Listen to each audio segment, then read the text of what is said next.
1 6-inch cap, Norman adapter.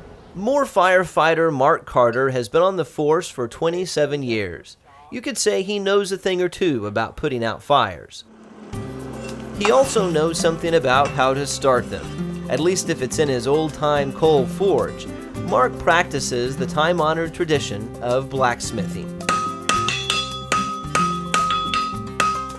Blacksmithing history is, you had to have a blacksmith before you could have any other occupation.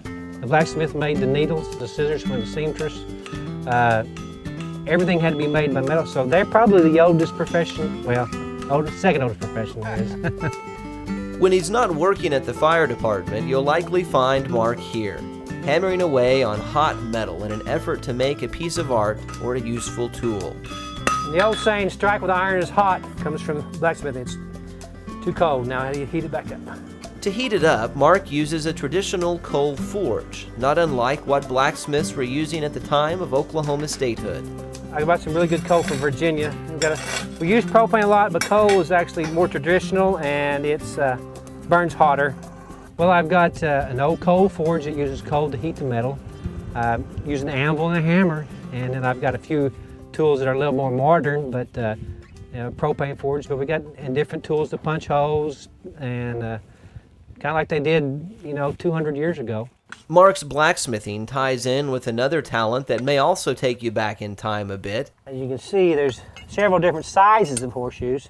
He is a trained and licensed horseshoer, commonly known as a farrier. Every 6 weeks, a horse's feet need to be trimmed, and if they're need to be used for work, we put a set of shoes on them.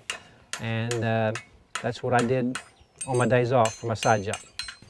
And the horse's foot is a lot like a human foot, as far as the nail and stuff. That part I'm trimming right here is called the frog. And the next tool uses a pair of nippers to trim the sole of the foot. The purpose is that their feet grow out and they'll get disproportionate because of the way they move. They'll get one side longer or shorter, so you have to come in and make them level so they'll travel correctly. It's nothing different than, say, a baseball player wears cleats. On a pulling horse, you would put it kind of like a shoe with cleats on them. The only difference is you get to lace up your shoe, and you take them off daily. A horse has to get to nail their shoes on their feet. See the nail come out the side right there. Bend that over, so.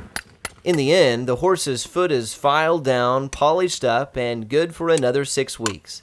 It's a skill that ultimately is responsible for Mark's discovery of blacksmithing. Horses, you have to make the shoes if something's wrong with their feet, and use a forge. And so that's the art of, it's bending metal, punching holes in metal, and blacksmithing just kind of comes along with that. If it kind of reaches your artistic side more than the mechanical. Horseshoeing is more mechanical, but blacksmithing is more artistic. Lately, Mark has been uncovering his artistic side, slowly easing out of the horseshoeing business and more into metal art. Okay, I'm making a stake turner, and you can turn it for a right-handed or a left-handed person. I'm going to make this for a right-handed. The things I make is fireplace sets. I make, wreaths, with roses on them, flowers, stuff to cook with.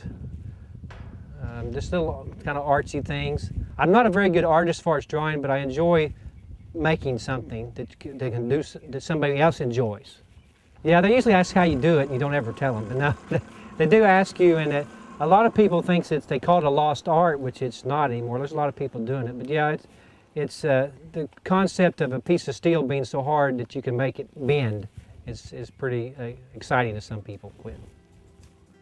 Mark says blacksmithing is actually seeing a resurgence in popularity in Oklahoma. The primary blacksmithing association in the state currently counts 200 members and growing. Pretty much it, a little refinement, and that's pretty much it. I'll cool it off, because it is a thing you want to perpetuate. For a while it kind of was hidden, and now it's starting to grow back again. And yeah, I think I do like that part of it. And the kids are usually the first ones that come up, and they love to see what you're doing, and I do enjoy that.